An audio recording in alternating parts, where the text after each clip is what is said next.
नमस्कार दोस्तों, मैं आपका मित्र कुमुद रंजन सिंह स्वागत करता हूं आपका अपने इस चैनल में जिसका नाम है लर्न एस्ट्रोलॉजी विद कुमुद रंजन सिंह।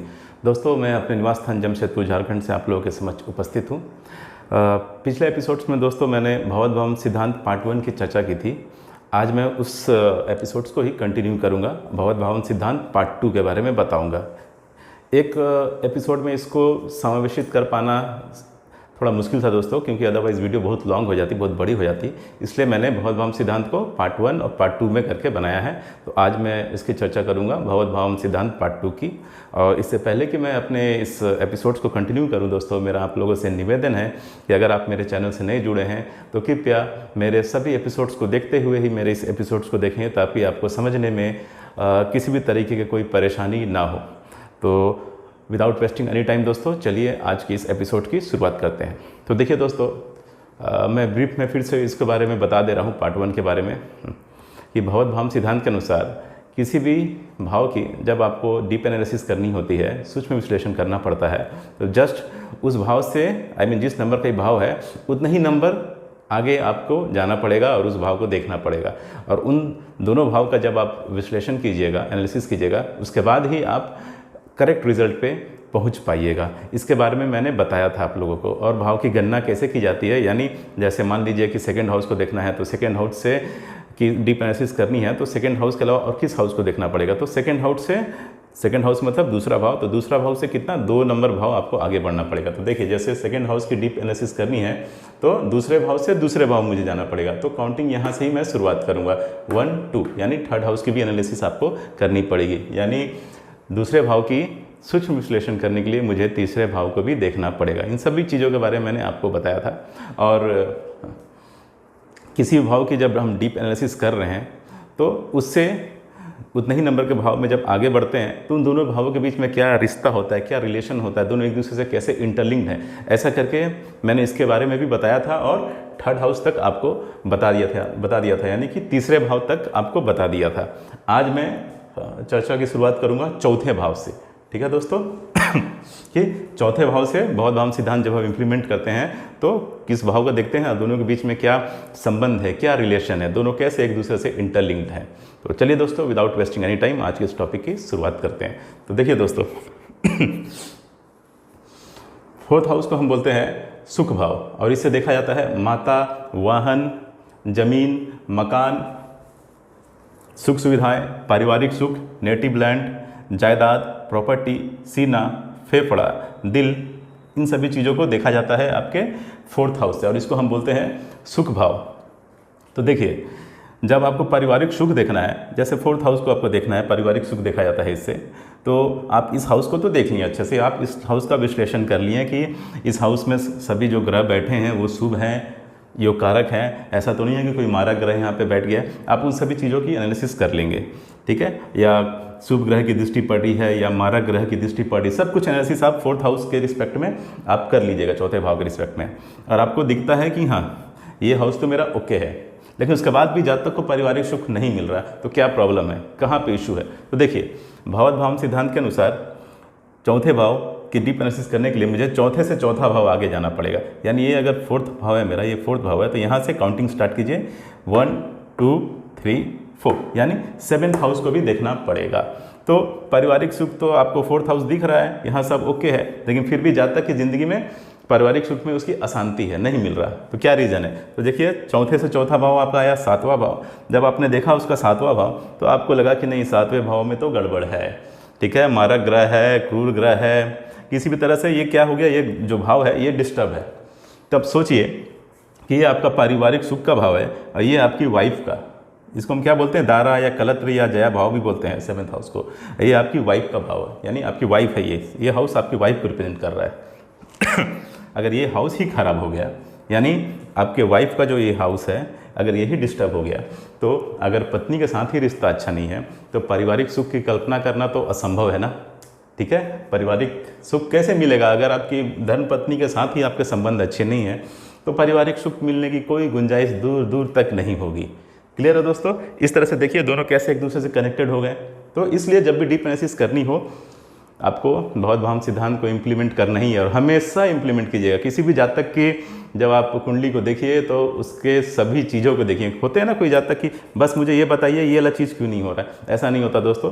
कुंडली जब भी आप देखिएगा पूरा फुल डिटेल आपको देखना पड़ेगा ही पड़ेगा, आधा अधूरा नहीं होता ना। एक ये है कि little knowledge is very dangerous. आधा अधूरा नॉलेज लेकर के अगर आप प्रेडिक्शन कर रहे हैं और किसी को कुछ कंसल्टेशन दे रहे हैं तो ये खतरनाक हो सकता है, इसलिए मत करें ऐसा।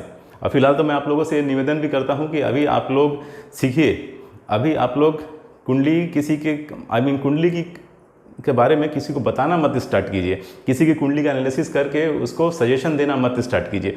पहले पूरा समझिए, जानिए, समय लगता है दोस्तों इसमें, उसके बाद ही आप किसी को सजेशन दीजिए। अदरवाइज़ आपका जो सजेशन होगा वो गलत होगा और सामने वाले के लिए वो फ़ायदेमंद नहीं होगा, कहीं ना कहीं उसके लिए हानिकारक ना हो जाए। इसलिए पहले पूरे अच्छे से पढ़ लीजिए, समझ जाइए, उसके बाद ही कंसल्टेशन देना स्टार्ट कीजिए, सामने वाले को सजेशन देना स्टार्ट कीजिए। तो चलिए दोस्तों, 4th हाउस के बारे में मैंने बता दिया। अब देखिए भगवत भावन सिद्धांत, ये मैं 5th हाउस के रिस्पेक्ट में यानी 5वें भाव के रिस्पेक्ट में बताऊंगा। तो देखिए 5वें भाव से आपका देखा जाता है पहली संतान, वृद्धि बुद्धि, शिक्षा, लव अफेयर, अनसर्टेन गेन, जुआ, सट्टा, लॉटरी, गर्भाशय, और इसको हम क्या बोलते हैं, संतान भाव भी बोलते हैं। तो 5वें हाउस की जब हमें डीप एनालिसिस करनी होगी तो हम भगवत भावन सिद्धांत के अनुसार 5वें से 5वां भाव देखेंगे। तो यहाँ से काउंटिंग कीजिए, 1 2 3 4 5, यानी 9वें भाव को हमें देखना पड़ेगा। अब देखिए मान लीजिए 5वां हाउस जो है जातक का वो अच्छा है, ठीक है, शुभ ग्रह हैं, योगकारक ग्रह हैं, शुभ ग्रह की दृष्टि पड़ रही है, सब कुछ ठीक है, सब कुछ ओके है, कोई प्रॉब्लम आपको दिख नहीं रही है। लेकिन उसके बाद भी आपको दिख रहा है कि नहीं, इसके बाद भी बावजूद भी ये जो जातक है इन सभी फील्ड्स में फेल हो रहा है, यानी संतान प्राप्ति में उसको बाधा आ रही है, बुद्धि उतनी तीक्ष्ण नहीं है, शिक्षा प्राप्ति में बाधा आ रही है। तो क्या रीज़न है इसका?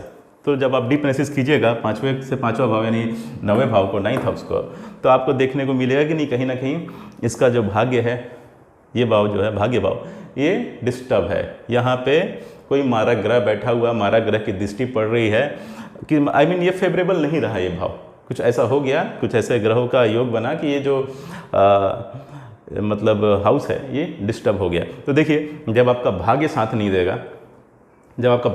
देगा, तो कैसे सही समय पे आपको संतान होगी, कैसे आप सही समय पे अपनी शिक्षा हासिल कर पाइएगा। और लव अफेयर में तो फेलियर होना ही होना है, खासकर आज के जो लोग होते हैं, अगर वो टीनेजर से जो जस्ट जवान जो हो रहे हैं, ठीक है, कॉलेज जा रहे हैं लड़के, उन लोगों के लिए तो सबसे पहला भाव तो सबसे पहले चीज़ तो वो लोग यही देखते हैं, लव अफेयर, ठीक है, ये लव अफेयर वाला हाउस है तो फेलियर होते हैं, ठीक है। तो इसलिए जब भी आपको इस भाव की एनालिसिस करनी हो तो आपको 9वें भाव को देखना पड़ेगा। 5वें भाव की डीप एनालिसिस को देखने के लिए 9वें भाव को देखना पड़ेगा।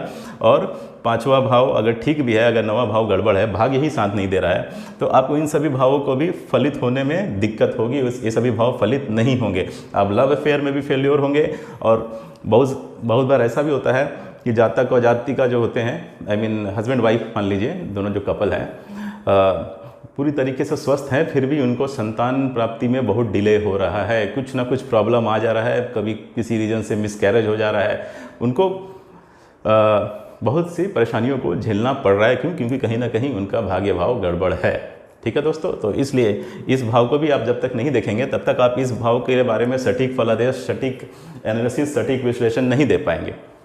अब आइए दोस्तों, आते हैं हम इसमें 6ठे भाव में। 6ठे भाव से हम देखते हैं रोग, ऋण, शत्रु, दुर्घटना, मुकदमा, court case, litigation, house of competition, लंबी बीमारियां, आत, शत्रु, रिपु या रोग भाव। इसको हम क्या बोलते हैं? शत्रु भाव बोलते हैं, रिपु भाव बोलते हैं या रोग भाव बोलते हैं, 6th हाउस को। तो भगवत भाव सिद्धांत के अनुसार 6th हाउस को देखने के लिए हमें 6ठे से 6ठा भाव देखना पड़ेगा। तो यहाँ से काउंटिंग कीजिए, 1 2 3 4 5 6, यानी 11th हाउस। 6th हाउस को देखने के लिए हमें 11th हाउस को देखना पड़ेगा, 11वें भाव को देखना पड़ेगा।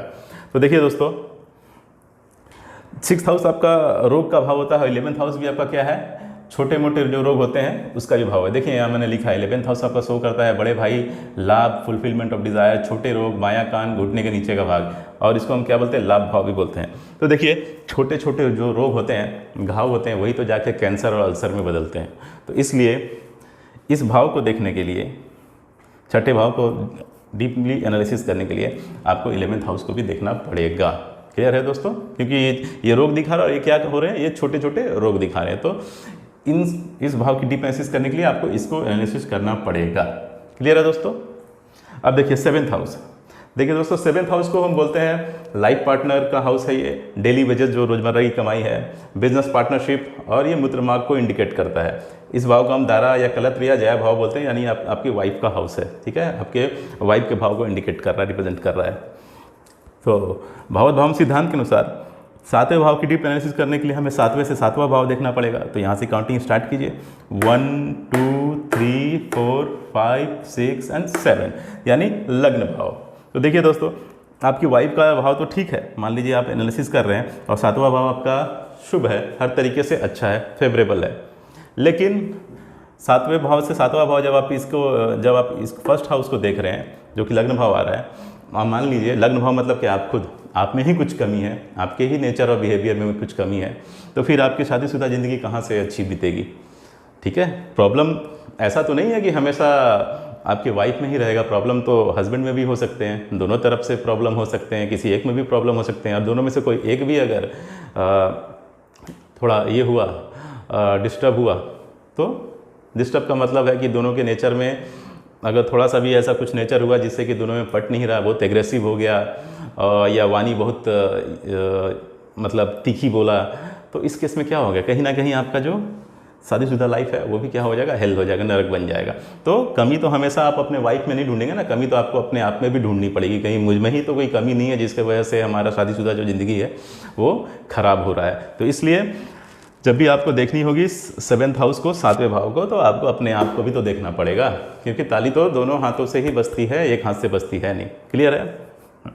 अब आइए दोस्तों 8वें भाव को देखते हैं। 8वां भाव होता है मृत्यु का भाव, हाईएस्ट सीक्रेट नॉलेज का भाव। ससुराल पक्ष को देखा जाता है इससे। ऑब्स्टेकल ज़िंदगी में जो परेशानियां आ रही है उसको देखा जाता है। टेंशन, डिप्रेशन, एंजाइटी, ये सभी चीज़ों को देखा जाता है। आपके गुप्तांग यानी सेक्सुअल ऑर्गन्स को, और मृत्युतुल कष्ट, जो मतलब मरणासन जो कष्ट होते हैं वो कष्ट को देखा जाता है। और इससे क्या देखा जाता है, आयु भी देखी जाती है। ठीक है, इस भाव को हम क्या बोलते हैं, मृत्यु भाव बोलते हैं। ठीक है, और इस 8th हाउस से क्या देखा जाता है, आपकी आयु भी देखी जाती है। तो देखिए भावोद्भाव सिद्धांत के अनुसार 8वें भाव की डीप स्टडी करने के लिए हमें 8वें से 8वां भाव देखना पड़ेगा। तो यहाँ से काउंटिंग स्टार्ट कीजिए, 1 2 3 4 5 6 7 8, यानी 8वें भाव की डीप स्टडी करने के लिए मुझे 3rd हाउस यानी तीसरे भाव को भी देखना पड़ेगा।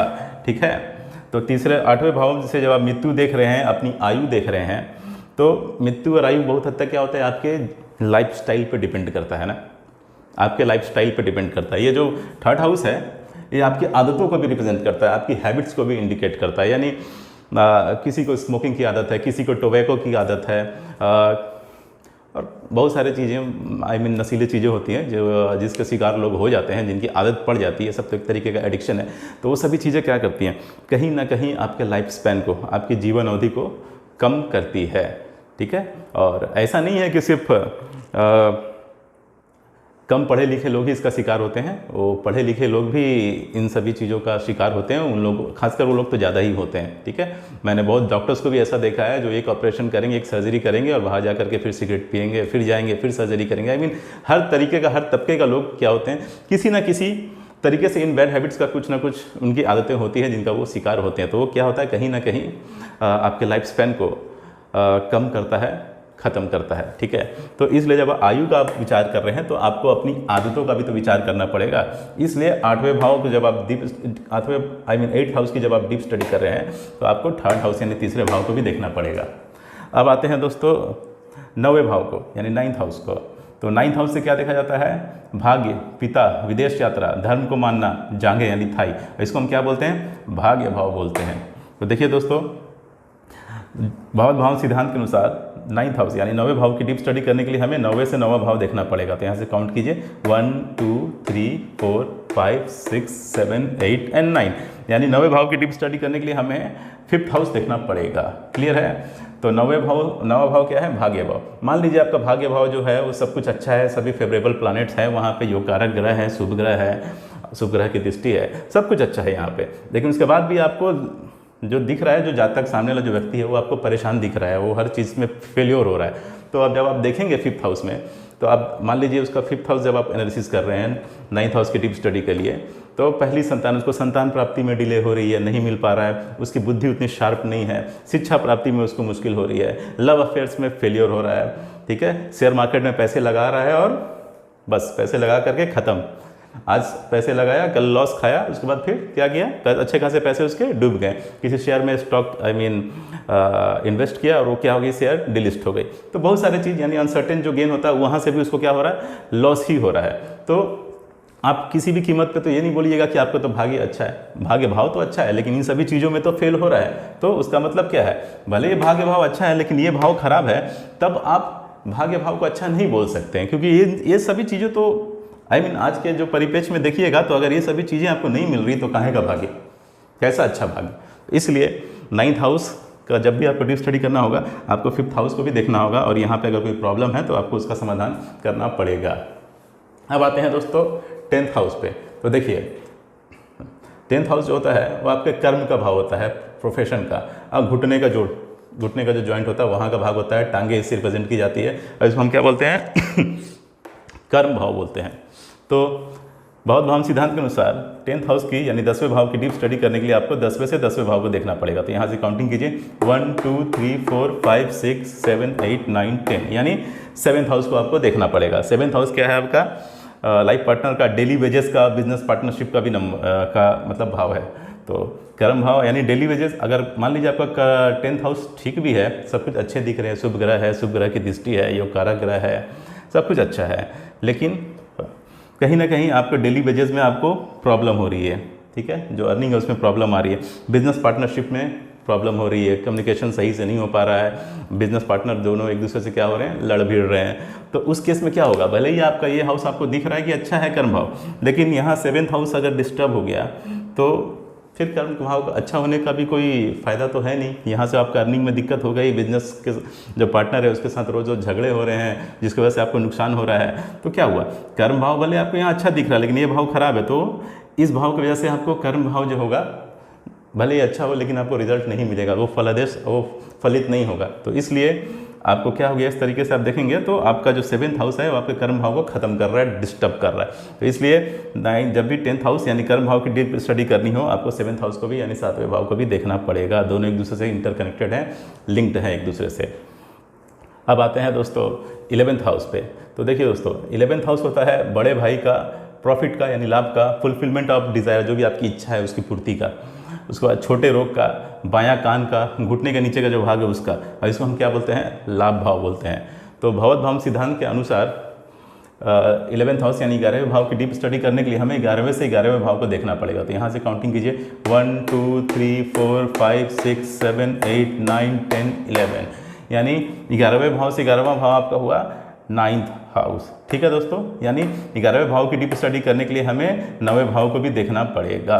ठीक है, तो देखिए ये क्या है, आपका भाग्य भाव है।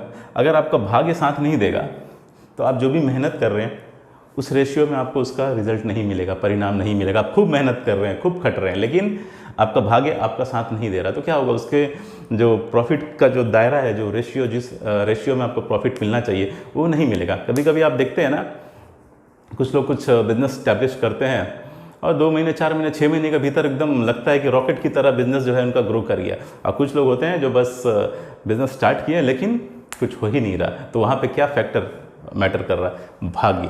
ठीक है, लोकेशन वगैरह तो मैटर करते ही हैं, लेकिन कभी कभी देखिएगा कि सेम लोकेशन में भी मान लीजिए 2 रेस्टोरेंट है सेम लोकेशन में ही। ठीक है, 2 रेस्टोरेंट है सेम लोकेशन में ही है, लेकिन उसमें एक बहुत चलता है और दूसरा जो है बस वो ढूंढता रहता है कि हाँ कोई कस्टमर आया कि नहीं आया। तो क्या है, दोनों के भाग्य में कहीं ना कहीं वो मैटर कर रहा है, भाग्य के अंतर की वजह से वो चीज़ आपके साथ हो रहा है। बिहेवियर, एटीट्यूड वो तो मायने रखेंगे ही, लेकिन भाग्य जो है कहीं ना कहीं वहाँ पे फ़र्क डाल रहा है। तो आपको लाभ, जिस रेशियो में आप मेहनत कर रहे हैं उसका लाभ आपको तब मिलेगा जब आपका 9th हाउस यानी कि जो भाग्य है वो आपका साथ दे। अदरवाइज आप मेहनत कर रहे हैं कोल्हू के बैल की तरह, लेकिन उस रेशियो में आपको प्रॉफिट नहीं मिल रहा है। इसलिए अगर आपका 11th हाउस भले ही ठीक दिख रहा हो, सब कुछ ओके है, शुभ ग्रह है, योग कारक ग्रह बैठा है, सब कुछ अच्छा रिजल्ट दे रहा है, मान लीजिए देने के लिए बाध्य है, अच्छा रिजल्ट देने के लिए सब कुछ कंडीशन है, लेकिन अगर आपका 9th हाउस यानी भाग्य भाव ही खराब है तो क्या होगा, ये भाव फलित नहीं होगा, लाभ वाला भाव फलित नहीं होगा और आप बस सोचते रहेंगे कि प्रॉब्लम कहाँ है। तो इसलिए आपको 9th हाउस यानी कि 11वें भाव, 11वें भाव को जब डीप स्टडी करना हो तो आपको 9वें भाव यानी 9th हाउस को देखना पड़ेगा। अब आते हैं दोस्तों 12th हाउस पे। तो देखिए 12th हाउस होता है फॉरेन सेटलमेंट, यानी परमानेंट जो आप सेटल होते हैं फॉरेन कंट्रीज़ में, उसका भाव होता है जेल यात्रा, हॉस्पिटल के खर्चे, आपके नींद का और आपकी बाईं आँख, इन सभी चीज़ों को 12th हाउस रिप्रेजेंट करता है, 12वां भाव इंडिकेट करता है। और इसको हम क्या बोलते हैं, व्यय भाव, यानी कितना आप खर्च कर रहे हैं, खर्चीले हैं कि नहीं है, वो सब चीज़ें यहाँ से आपको देखी जाती है। तो देखिए 12वें भाव की डीप स्टडी करने के लिए बहुत भाव सिद्धांत के अनुसार आपको 12वें से 12वें भाव को देखना पड़ेगा। तो यहाँ से काउंटिंग स्टार्ट कीजिए, 1 2 3 4 5 6 7 8 9 10 11 12, यानी 12वें भाव की डीप स्टडी करने के लिए आपको 11वें भाव को देखना पड़ेगा। क्लियर है दोस्तों, 12वें भाव की डीप स्टडी करने के लिए आपको 11वें भाव को देखना पड़ेगा। तो वो 12वां भाव होता है व्यय का भाव और 11वां भाव होता है आपका लाभ का भाव। तो देखिए आपको कैसे मालूम चलेगा कि ये सामने वाला बंदा खर्चीला है कि नहीं है। ठीक है, 12th हाउस में तो दिख रहा है कि हाँ खर्चीला है। ठीक है, 12th हाउस में सब कुछ जैसा दिखा रहा है कि हाँ ये भाव तो दिखा रहा है, फेवरेबल है, पैसे इसके पास हैं, ये खर्च कर रहा है। ठीक है, लग्जरी में खर्च कर रहा है और भी बहुत सारी आदतों में खर्च कर रहा है। लेकिन सिर्फ इसको देखने से काम नहीं चलेगा, जब आप 11वें भाव को भी आपको देखना पड़ेगा। अगर दोनों फेवरेबल होंगे तब आपको समझ में आया कि नहीं ये बंदे के पास पैसा भी है और ये खर्च भी कर रहा है। अब यहाँ मान लीजिए उसका जब आप 12th हाउस की स्टडी कर लिए, आपको सब ओके दिखा है, लेकिन जब आप 11वें भाव की स्टडी कर रहे हैं और उसमें दिखा आपको कि नहीं ये हाउस डिस्टर्ब है, मारक ग्रह है, ठीक है, और ये हाउस क्या है, लाभ का भी हाउस है, प्रॉफिट का। लेकिन अगर इस बंदे के पास लाभ हो ही नहीं रहा, प्रॉफिट हो ही नहीं रहा, अर्निंग है ही नहीं, तो एक खर्च कहाँ से करेगा। क्लियर है दोस्तों, अर्निंग होगी तब तो आप खर्च करेंगे, नहीं तो आप सिर्फ खर्च अपने सपनों में करेंगे। अगर आपके पास पैसे नहीं है, जेब में पैसे नहीं है, पर्स में पैसे नहीं है, तो आप खर्च कहाँ से करेंगे। आप सपने में सोचेंगे कि मैं ये करूँ रहा हूँ, मैं ये करूँगा, मैं वो फलाना ढिकाना करूँगा, लेकिन पैसे होंगे तब तो करेंगे। अगर पैसे नहीं है तो फिर नंगा नहाएगा क्या, निचोड़ेगा क्या वाली स्टोरी हो जाएगी। तो इसलिए जब भी आपको देखना है कि सही में इसका व्यय भाव मतलब ये खर्चीला है नहीं है, कितना खर्च करता है, तो आपको कहीं ना कहीं जाकर के 11th हाउस को भी देखना पड़ेगा कि हाँ ये वाकई में उस रेशियो में कमा रहा है कि नहीं, कि जिस रेशियो में खर्च कर पाए। अगर ये भाव आपको दिखा कहीं से डिस्टर्ब, तो मतलब क्या है, बंदा चाह के भी खर्च नहीं कर सकता क्योंकि पैसे है ही नहीं।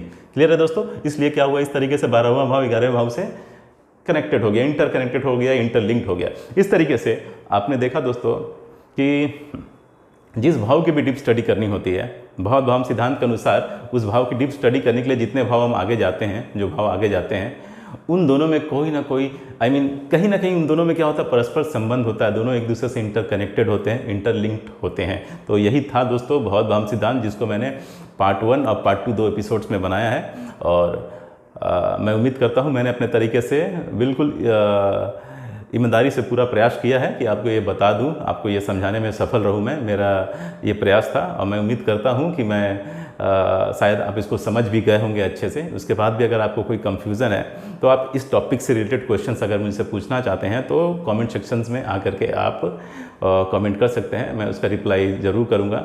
और दोस्तों मेरा आप लोगों से एक और निवेदन है कि अपनी पर्सनल डिटेल्स कृपया करके कमेंट सेक्शंस में ना डालें। ठीक है, अगर आपको मुझसे कंसल्ट करना है तो मेरा व्हाट्सएप नंबर मेरे वीडियो के ऊपर डिस्प्ले हो रहा होगा, आप उस पर मैसेज के थ्रू मुझसे कांटेक्ट कर सकते हैं। क्योंकि यूट्यूब कमेंट सेक्शंस वो सिर्फ प्रश्न के लिए है, आप क्वेश्चन कीजिए, आपको जो टॉपिक मैंने पढ़ाया है आप उससे रिलेटेड टॉपिक के बारे में अगर आपको कुछ कंफ्यूजन है तो आप उससे पूछिए, ये लर्निंग के लिए है। ठीक है, अगर आपको अपनी कुंडली की डिटेल एनालिसिस करानी है तो फिर उसके लिए मेरा व्हाट्सएप नंबर है, आप उस पर मुझसे पहले मैसेज कीजिए, उसके बाद मैं उसको रिस्पांस दूंगा, उसके बाद आप कॉल कर सकते हैं। जिस टाइम में मैं आपको बोलूँगा आप उस समय मुझसे कॉल करके बातें कर सकते हैं, लेकिन शुरुआत आप मैसेज से कीजिएगा, क्योंकि ज़रूरी नहीं है कि मैं हमेशा फ्री रहूं। ठीक है, क्योंकि ये मेरा एक प्रोफेशन है जिसमें मैं भी बिज़ी रहता हूं, तो इसलिए हो सकता है कि मैं आपका कॉल रिसीव ना कर पाऊं, लेकिन आप व्हाट्सएप मैसेज के थ्रू आप मुझसे कम्युनिकेट कर लीजिएगा, मैं आपको सूटेबल टाइम बता दूंगा ताकि हम दोनों की बात हो जाए। और अगर आपको ये मेरा एपिसोड समझ में आ रहा हो और मेरा प्रयास आपको अच्छा लग रहा हो तो कृपया मेरे चैनल को दोस्तों लाइक कीजिए, शेयर कीजिए और सब्सक्राइब कीजिए। तो दोस्तों आज के लिए इतना ही, मिलते हैं अपने आगे के एपिसोड्स में, तब तक के लिए नमस्कार, जय श्री कृष्णा, जय हिंद।